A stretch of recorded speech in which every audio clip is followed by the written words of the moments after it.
Vous vous rendez compte, je tourne une vidéo pour parler des films qu'il faut regarder en plein été et je dois attendre que l'orage s'arrête pour tourner ma vidéo parce qu'il y a des éclairs partout et que ça fait badaboum. Bonjour et bienvenue dans le monde de l'animation. Au printemps dernier, enfin au printemps quoi, voilà, il y a quelques mois de ça, je vous avais déjà fait ce type de vidéo en vous présentant 5 films à regarder pour le printemps. Et là, comme l'été a pointé le bout de son nez, je renouvelle ce format-là en vous proposant 5 films à regarder pour l'été. Et j'ai mis un petit peu de tout dans cette sélection, du film américain, du film chinois, du film japonais, du film français. Bref, il y en a pour tous les goûts, c'est parti.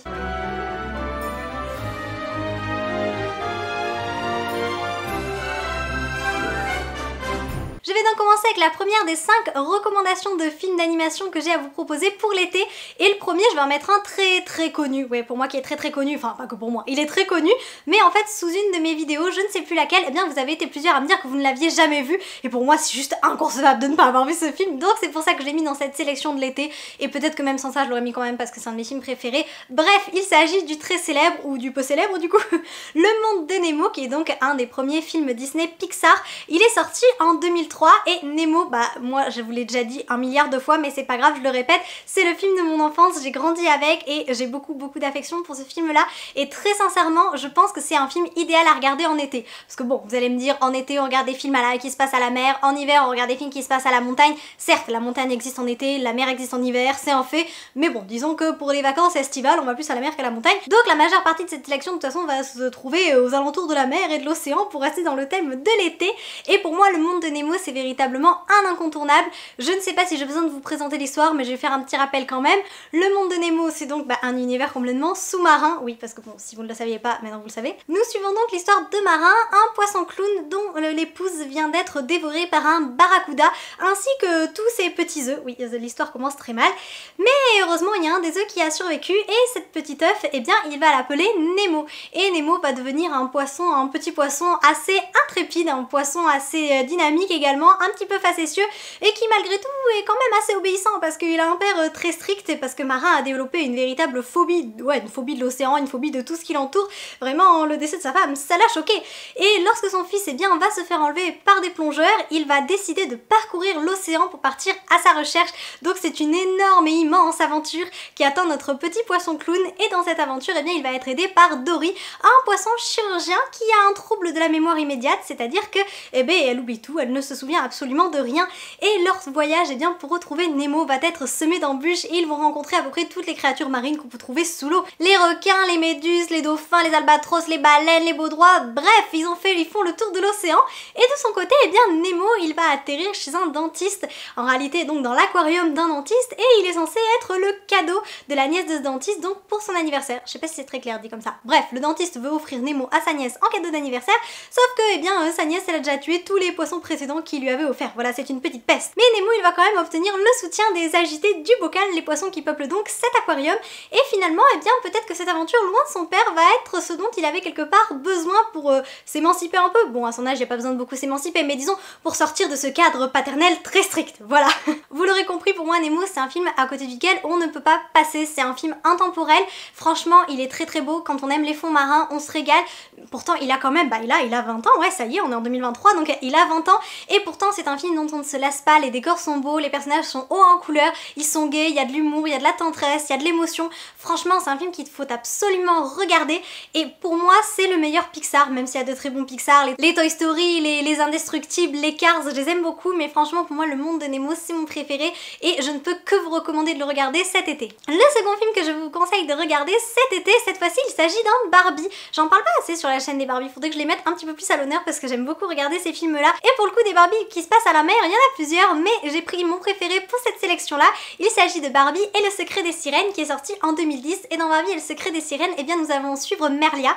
Merlia qui est donc une jeune surfeuse qui habite à Malibu et qui est donc passionnée par l'océan et avant tout par le surf. Elle fait ça avec ses meilleurs amis, elle gagne les plus grandes compétitions, elle adore ça, c'est sa passion, elle ne vit que pour ça et elle a été élevée par son grand-père puisque elle n'a jamais connu ses parents et un jour alors qu'elle est en pleine compétition de surf une vague va déferler sur sur ses cheveux et elle va avoir les cheveux qui vont devenir roses. Donc évidemment elle va abandonner la compétition en plein milieu, elle va pas comprendre ce qui lui arrive jusqu'à ce qu'elle reçove la visite d'un dauphin rose qui parle et elle va le comprendre. Ça va être complètement surréaliste pour elle et en réalité elle va apprendre qu'elle est à moitié humaine et à moitié sirène. C'est donc une grande découverte pour notre petite Merlia qui ne s'attendait pas du tout à ça et en réalité il se trouve que l'océan a besoin de son aide parce qu'elle n'est pas n'importe quelle sirène. Elle est une sirène princesse puisqu'elle est donc la fille de la reine, du moins la reine qui est emprisonnée et qui n'a plus vraiment son rôle de reine puisque sa sœur, donc la tante de Merlia, a décidé de prendre le pouvoir de la mer et de tout contrôler. Seulement la mer, pour vivre, pour se développer, pour être en bonne santé finalement et pour garder tout le monde en pleine forme, elle a besoin de la Merelia. La Merelia c'est donc on va dire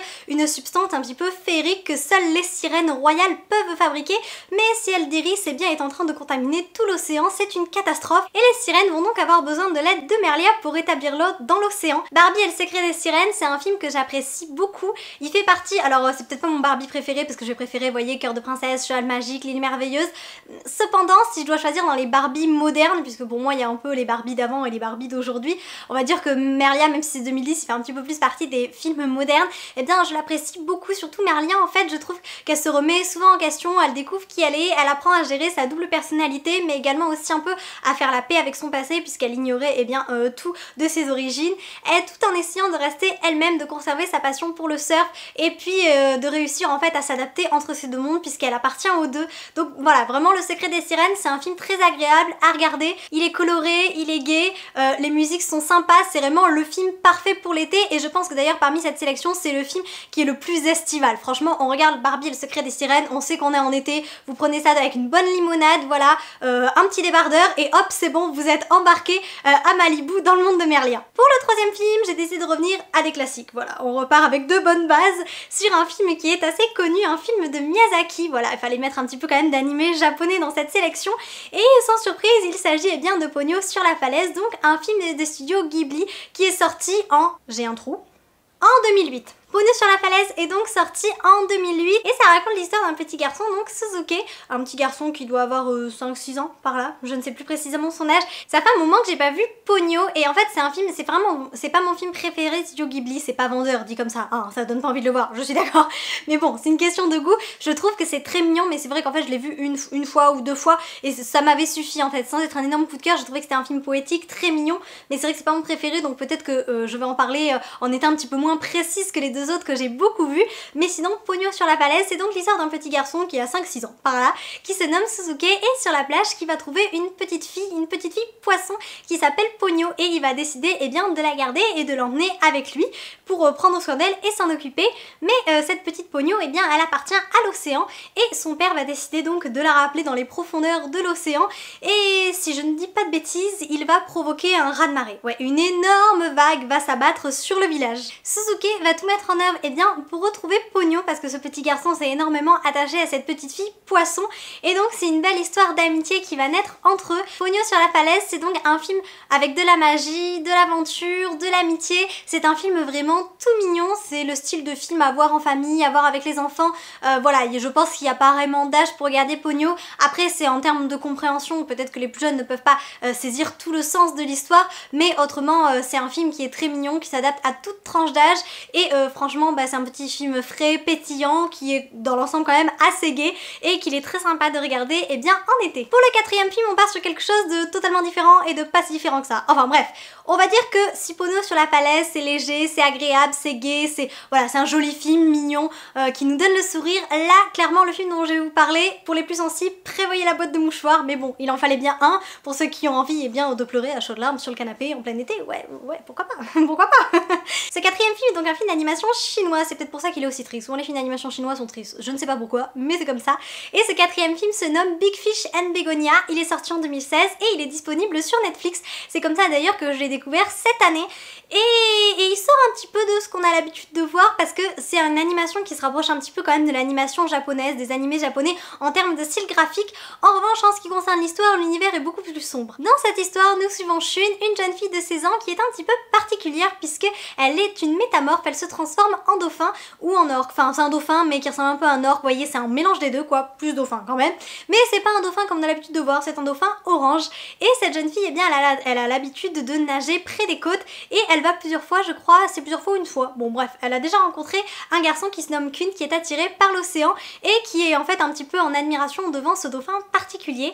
Et un jour, eh bien Shun, elle va se retrouver prisonnière d'un filet et Kun, ce jeune homme, eh bien il va décider de voler à son secours. Mais en la délivrant, eh bien il va y laisser la vie. Et Shun va énormément s'en vouloir et elle va décider de tout faire pour le ramener à la vie, même à passer un pacte et même à faire part eh bien d'un bout d'elle-même, tout ça pour le pouvoir eh bien sauver ce jeune homme. Mais ramener Kun à la vie ne va pas être sans conséquences et surtout elle ne va pas du tout obtenir le soutien escompté de la part de sa famille et elle va devoir se battre contre tout le monde, contre son peuple, contre ses amis, contre sa famille, contre ses parents, eh bien pour pouvoir sauver Kun. Car pour sauver Kun, eh bien elle a été contrainte et forcée de le transformer et Kun est donc à présent un dauphin mais qui ne peut pas reprendre forme humaine et elle va devoir eh bien l'accompagner durant toute sa métamorphose, durant tout le temps eh bien où il va apprendre à être un dauphin orange. Et finalement, est-ce que c'est vraiment cette vie à laquelle il aspire après l'avoir sauvé? Là est toute la question. C'est un film qui est très dur, c'est un film qui est plutôt sombre, c'est un film qui est également triste, je ne vous le cache pas. Sincèrement, si vous êtes si vous avez un coup de blues, ne le regardez pas, vous allez être au fond du trou, mais c'est surtout un magnifique film d'animation. J'ai été très heureuse moi de le découvrir cette année. Je zappais sur Netflix et je suis tombée dessus, je me suis dit j'ai regardé, ça a l'air sympa, surtout que la bande-annonce était quand même très attractive avec cette histoire de dauphin, avec ce jeune garçon qui décédait en sauvant donc Shun. Je me suis dit ça va être quand même une belle histoire et en effet c'est une belle histoire. Ça fait un petit peu penser à ces légendes comme ça, ces légendes sous-marines, toutes ces histoires que l'on peut retrouver dans les livres de contes. Et tout de suite ce que j'ai apprécié en revanche, eh bien le fait que Kun se heurte sans arrêt à sa famille, à tout le monde, qu'elle perde également eh bien la seule personne dont elle est vraiment proche et qu'elle soit contrainte et forcée un peu eh bien de blesser sans cesse son meilleur ami qui est amoureux d'elle. Tout ça eh bien pour sauver Kun, c'est difficile vraiment. Elle passe par des épreuves très douloureuses tout au long du film, il lui arrive beaucoup de malheurs et pourtant elle se relève sans cesse parce qu'elle a qu'une seule obsession, c'est de sauver Kun et de pouvoir lui rendre la vie eh bien qu'il menait avant. Mais beaucoup d'en plus vont se dresser sur son chemin. Donc vraiment c'est un film que je vous conseille de regarder si vous aimez en règle générale même les animés japonais, même si celui-ci est un animé chinois. Sincèrement je trouve que dans le style, voilà, comme je l'ai déjà dit, d'animation, ça ressemble fortement quand même à ce qu'on a l'habitude de voir. C'est pas un Ghibli certes, mais il y a quand même cette petite touche qui est là. Il est moins poétique peut-être et encore je trouve que c'est un très beau film, mais comme je vous l'ai dit, prévoyez les mouchoirs. Et enfin j'ai gardé le film le plus poétique pour la fin. Je pense que vous en avez entendu parler, même si à mon sens il est quand même sous-coté. C'est un film magnifique qui mériterait d'être davantage mis en avant. Il s'agit du film Le Chant de la Mer qui est sorti en 2014 et je croyais que c'était un film eh bien français à pratiquement à 100% ou enfin en coproduction avec un autre pays et en réalité il est coproduit dans 5 endroits différents, donc c'est pour ça que je vais vous lire la liste, je n'arrive pas à la retenir de tête, ça ne rentre pas. Il est donc coproduit avec l'Irlande, la Belgique, le Luxembourg, le Danemark et la France, rien que ça. C'est donc un magnifique film plein de poésie où on va suivre l'histoire de deux jeunes personnages, Ben et Maina, qui sont frères et sœurs et ils vivent eh bien près du phare tout en haut de la falaise. Et il faut savoir que Maina et la petite sœur a toujours été très attirée par la mer, c'est un petit peu une obsession, elle adore ça. Mais leur père eh bien il est pêcheur il me semble, il a très peur de la mer et il ne veut absolument pas que ses enfants s'en approchent. Il va donc envoyer ses deux enfants Ben et Maina chez leur grand-mère dans le village pour les éloigner au plus possible de la mer, mais ça n'a pas arrêté Maina. Et Ben va découvrir que sa sœur est en réalité une Selkie. Elle n'est pas une petite fille ordinaire, elle est une Selkie, donc une créature de légende, une créature marine, et elle a un pouvoir qui permet eh bien de libérer les créatures prisonnières d'une certaine sorcière. La sorcière, c'est pas la sorcière des mers, c'est la sorcière des hiboux? Non, c'est possible? Oui, la sorcière au hibou, je m'étais pas trompée, oui ça me paraissait bizarre, mais bon, bref. Et pour libérer les prisonniers de cette sorcière au hibou, eh bien le peuple va avoir besoin de Maina, et Maina, eh bien elle va accomplir son devoir, ou du moins la mission qui lui est quelque part assignée d'office, juste parce qu'elle est une Selkie et qu'elle a ce pouvoir magique, et elle va entreprendre donc un long et dangereux voyage quand même en compagnie de son frère pour lever eh bien le sort lancé par la sorcière au hibou. C'est un film qui est vraiment plein de poésie, c'est un film doux, c'est un film qui est beau, c'est pas un film avec plein d'action, même si c'est une aventure, c'est un film qui est très calme. Je pense que d'ailleurs c'est un film qu'on peut regarder, vous savez, quand on est un petit peu fatigué, c'est vraiment ce film qui nous détend, qui fait du bien, qui apaise, qui a un nuancier de couleurs en fait vraiment à part dans ses teintes de bleu, en fait c'est vraiment, c'est un peu, ouais c'est presque un tableau qui prend vie en fait, Le Chant de la Mer. Vous voyez, on n'a pas l'impression que c'est de l'animation, c'est vraiment un tableau qui s'anime devant nos yeux.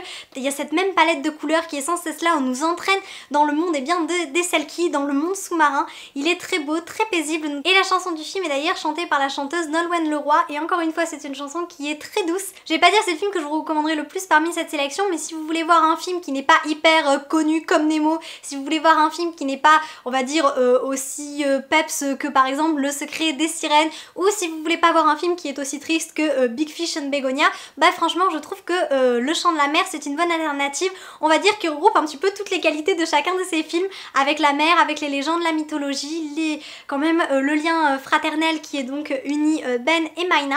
Donc voilà, c'est une très belle histoire et enfin à mon sens qui ne fait pas pleurer, on ne sort pas la boîte de mouchoirs pour Le Chant de la Mer, on provise juste bien de la magie et de la beauté de ce film.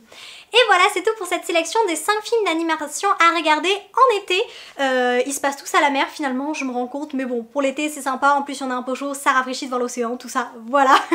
J'espère en tout cas que si vous en regardez dans cette sélection, vous passerez un bon moment devant. À mon sens, franchement, c'est quand même 5 beaux films d'animation, dans tous les cas, il y en a aucun, je dirais, oh non, franchement, il est pas bon, de toute façon je les aurais pas mis dans cette sélection si c'était le cas, mais je veux dire, c'est quand même 5 films que j'aime beaucoup, même si évidemment le monde de Nemo est en haut de ce top. N'hésitez pas à me dire quel film vous aimez regarder en été. Est-ce que vous avez certains films, voilà, que par exemple qui correspondent à une saison selon vous et que vous regardez vraiment à une période précise? Si vous avez des films que vous regardez en été, n'hésitez pas à partager tout ça en commentaire. En espérant vous avoir apporté un peu de magie, à bientôt!